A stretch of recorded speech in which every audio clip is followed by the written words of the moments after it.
This is my army for my extremely silly Raven Guard Successor chapter, the Screaming Ravens. Since returning to Warhammer about 3 years ago, this is my first fully painted 2000 point army, and this is also the army that I used for my very first tournament a few months ago. But I've never actually gone through and shown all of the models in detail and explained what the thought process was behind my scheme, assuming any thought actually did go into this mediocre mess of complete sensory overload, but regardless. This video will be talking about each of the units I've completed and answering the what, how, and most importantly, why I chose to do what I did. In a rarity for this channel, usually dedicated to me being bad at things, I'll be talking about what I think I actually did well, but also where improvements can be made, mistakes I've made, and what I want to work on improving in the future, and what's next for the Screaming Ravens. This will be a fairly uncommon showcase on the internet at large, as most places that cover mini painting are usually either useful information and tutorials from professionals, or pictures of the latest model painted by an inhumanly talented virtuoso. And whilst these models are insanely cool to look at and these tutorials are useful for trying to make progress in your journey, sometimes you need a palette cleanser or a reality check to have a look at the work of someone who is, at best, exceedingly average. You shouldn't be comparing yourself to them or me, because comparison is the thief of joy, but it is a reminder that you can still enjoy painting and have fun ideas without being the best painter in the world. Yes, it's been 3 years to create a single fully painted army of 2000 points. I'm a slow painter. Whilst I know that playing with unpainted minis is the single most heinous crime imaginable, only committed by the most classless and unrefined scum of the earth, I'm in this weird position with what I enjoy about the hobby in that I really like to play the game, and I also actually really like painting and want to do some interesting and creative things through my mini painting. I'm fully aware that I could do some sort of Zenithal spray slapshot contrast stripe or speed paint thing to get fully painted armors on the board so that when I talk about my games I don't get inundated with comments telling me I'm worse than Erebus. But that would just be the most boring thing in the world for me, and painting for the sake of painting just to get something painted on the board would just ruin that side of the hobby for me. I want to use painting as an outlet for my creative ideas, even if my actual ability far exceeds my vision. So, first of all, what the is going on here? This probably looks like a completely incoherent mess of colour and not at all like an actual Space Marines chapter scheme. Unless you're Howling Griffins. Way back when I started in 9th, despite starting with a Drukhari army, I was immediately drawn to the best models in the entire game, the Centurions, and I bought a box of them without really having any idea of what to do with them. For those of you getting into the hobby, buying a bunch of cool models you think look really nice, but you have no idea what to do with them, is called building a pile of shame. Try not to do it. Or do. It's your money and I'm not your mum. During that time, I then discovered the Raven Guard supplement to the Space Marines Codex and its ability to make most units stealthy. Stealth, plus these wide, thick, chunky lads, is very, very funny. And thus, the Screaming Ravens was created. A chapter that utilizes stealth by following the mantra of, if everything is loud, nothing is. This was very quickly followed by my first real project, my Vanguard Veterans. I saw these custom jump packs and thought they looked fantastic, so I got them along with some other custom parts for helmets and claws, a box of Assault Intercessors to get that Primaris scale, and a box of Vanguard Veterans just for parts, because that box does have a lot of very nice pieces in it. My plan? 10 Primaris scale Vanguard Veterans that have jump packs that are painted like the vehicles from one of my favourite games of all time, F-Zero-X. At this point in the story, the Screaming Ravens were never intended to be a fully fledged army, just a fun side project to some weird kit bashes and wacky paint jobs. So these models took a long time to get around to completing, around 18 months from start to finish. The kit bashing is actually pretty simple. These are the legs and bodies of Assault Intercessors. The weapons are either the Vanguard Veteran Lightning Claws or one of these two styles of 3D printed claw weapons that I found. I wanted each model to be a little bit different, so some have a matching pair of claws while some are mixed. Unfortunately, some of the 3D claws had some breakages, especially on this style because the resin is particularly thin and easy to snap. But honestly, I didn't mind too much because I like the idea of some of these being damaged, just having a different number of claws for style. And also because attempting to reattach these pieces is an absolute pain in the arse and would have been a nightmare. The backpacks aren't designed for Space Marines, but they fit on alright. There's a slight gap, which is not really noticeable on the tabletop, so again, I'm not too bothered by it. And despite not being made for Space Marines, they did actually fit on quite nicely. For the painting, I did want the Screaming Ravens to have some sort of base scheme which would be built upon. As this project evolved, so did the quote-unquote lore of the Screaming Ravens, and the idea of their armor being individual and brightly colored came around. The base scheme is black armor with silver details, but then each squad takes on a theme that helps give this cohesive incohesion, wherein each squad has some sort of theme between themselves, but between each squad there is less cohesion. This has kind of turned out to just be an excuse to pay homage to stuff I like. For the Vanguard Veterans, known as the Psychedelic Experience, that is really difficult for me to say really fast, so let me try and slide that down. The Vanguard Veterans, known as the Psychedelic Experience, the main bulk of the colour is the backpacks, as I initially planned. But then I decided that some of the components of the armour should also pay tribute to the pilot of those vehicles. I started with Captain Falcon here, but as I was working through the first few, I did start to get a little bit too much into adding details for references, with Blood Falcon and the Bloodhawk being a point to which I realised things were getting a little bit too far and too messy and moving away from what I actually wanted. Fortunately, here the colours I used weren't that bright, but for the remaining models I focused more on the jump packs again and added only a few spots lots of detail to the actual marine. This was also my first attempt at these gradients for the lightning claws, both in cool and spicy flavors, and to be honest, while some of these came out actually really well, I'm quite proud of them. I could not tell you what I did. It was just a lot of mixing wet paint so it blended right, but there wasn't much of a technique to it or anything that I could replicate. This was also where I learned that resin is kind of a bitch to paint, and there is already some chipping to some of these jump packs, but overall I'm very happy with this unit. These Vanguard veterans are led by this guy, which I will sometimes run as Kayvaan Shrike because Shrike is bloody great and amazingly competitive, and the Shrike bomb is beautiful. But this model really caught my eye, and I knew I wanted it even just as a centerpiece to display. The scheme for this model is very standard Screaming Raven, black and silver with spots of color, but this time with a split asymmetrical effect with silver and blue on one side and red and gold on the other. The jump pack wings were silver with contrast paint over the top to give this prismatic shiny look, and this was also the first time I actually used transfers. I don't like transfers. So this is one of the few models that actually has any, and I think it does work well and fit for this model. But transfers are not something I want to do on every single model because, God, that would take forever and I'd hate it. Now, speaking of characters, whilst the Vanguard veterans and the jump captain here were the first things I bought and the first idea around the Screaming Ravens, these weren't the first models that were made for the Screaming Ravens. Before these were finished, I'd painted these Incursors, and I only painted these Incursors because of spite. The actual very first fully painted Screaming Raven model was this Techmarine.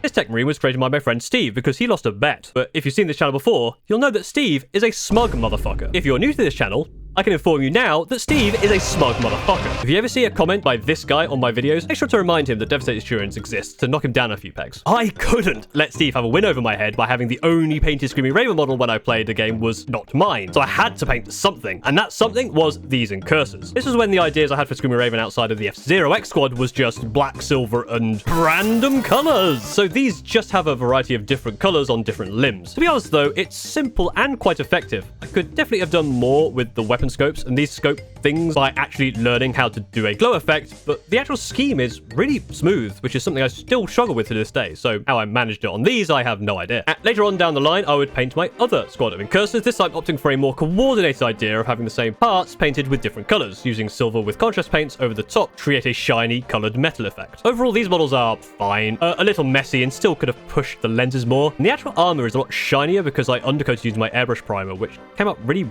weirdly shiny for some reason. But still, overall, not too bad, especially for just kind of a basic troop, but it isn't the cleanest of paint jobs. Speaking of airbrushing, I actually have all three different Redemptor Dreadnought chassis, starting with the Ballistus as my first foray into airbrushing just under a year ago. I've not really managed to use my airbrush as much as I like in the last year, outside of undercoating during typical British weather, so that's something I want to get better at and use more next year. You would think that as I painted more, I'd improve, but unfortunately, I actually think the Ballistus, despite being my first Dreadnought, is my best one. It tells a better story. During the campaign I had, the Ballistus took a devastating blow, losing the las cannon upgrade it had. So the idea here is the red side is made from second-hand parts, hence why it looks clean and the other side looks weathered. The weathering just looks better, and I like the base more. The Brutalis and the Redemptor have some cool bits I like. I think the blood effect is cool. It has the idea of the Brutalis having dropped out of the sky on top of some poor unsuspecting flesh bag. And for the Redemptor, this was my first time trying to do plasma properly, and I also added this cool flame fist freehand, but the weathering on both of these just did not work right and looks messy. This was realistically a result of rushing to get them completed before a tournament, which is a shame because I could and should have done something really cool and special. Overall, they just ended up looking fine. Whilst I could go back and do some touch-ups, I don't really think it's worth it. I have a lot of other stuff to work on, and I can prove my skills on those and finish new models before deciding whether I can use that new skill to come back and do improvements on these models. On the topic of rushing and vehicles, the Stormraven was also part of that mad dash to finish before the tournament. I actually don't think this came out as bad. I was really worried about painting something so big and how I'd make it not look either too bland or too messy in a small time frame, and I am actually really happy with how this came out. I base coated this through an airbrush with color shift paint. Unfortunately, I don't quite think I used enough layers and the effect is a little bit muted. In some lights you can see the shine, but the color was quite dark anyway, so it's difficult to see the actual color difference, and instead mostly see this kind of reflective difference. Fortunately for me, the Stormraven being all straight angled lines meant that edge highlighting was a breeze. This is a very shiny Stormhost silver highlight which really does make everything pop.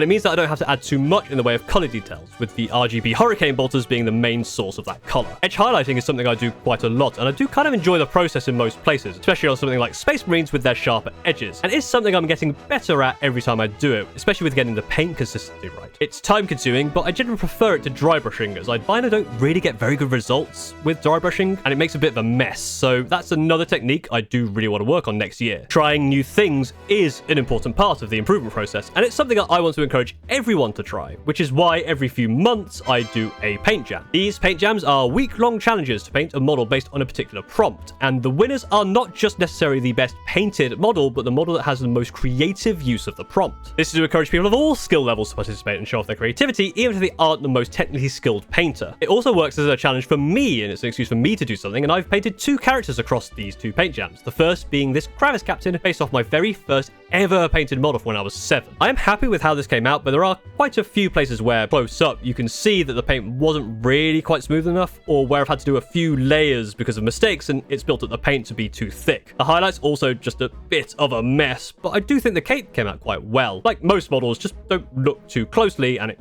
kind of is acceptable. The second was my Phobos Lieutenant.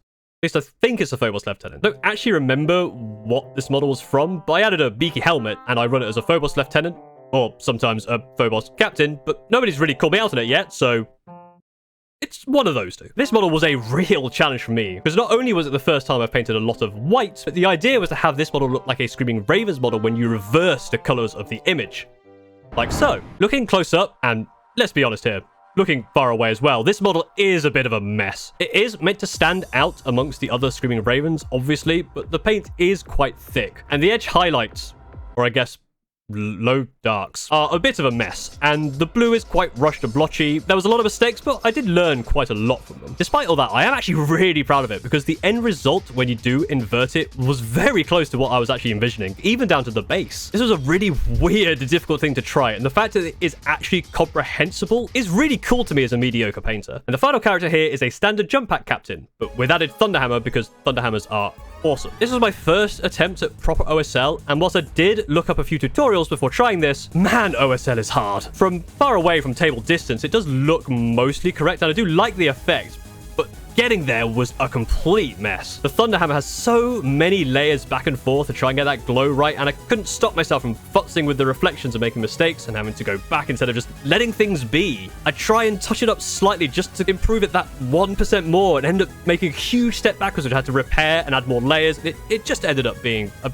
bit of a problem. In the end, though, I do actually like how this model came out. Again, not a model to zoom in on, don't zoom too far in. Getting the paint to be the right Damn it. Getting the paint to be the right consistency... Why did I write this line? Getting the paint to be the right consistency Getting the paint to be the right consistency consistently was... I forgot the rest of the line! Getting the paint to be the right consistency consistently and getting those smooth layers is something that I really need to work on, and I think that comes from taking more time and not rushing and getting frustrated. When I have limited time to work on these models, that's where the problems arise, because I get frustrated it isn't working how I want, and then I'll either give up or just rush to finish it so I can move on to stop it from annoying me. And now for the final models in my army, 12 Centurions. I have a well-documented love of Centurions, and I'm delighted to say that these are my favorite models that I've painted. These were my first 3, the Metroid Melta trio. These are based loosely on the suit and beam upgrades from Metroid Prime, which is an idea I got hyperfixated on when making a video about coming up with ideas for the Screaming Ravens. This Varia suit Centurion stands out the most amongst all the Centurions, as all the other Centurions have standard black shoulders and only have painted trims. I do think it looks cool and works well as a brighter spot in the overall army. The other 3 Assault Centurions with Flamers are a little bit more simple, based on the final evolutions on the Gen 1 starter Pokemon. This was an idea that I think a viewer made at some point, so well done for you for sharing that, because I did it. I can't remember who you are, and I can't remember where the comment was, but if you're you, then well done.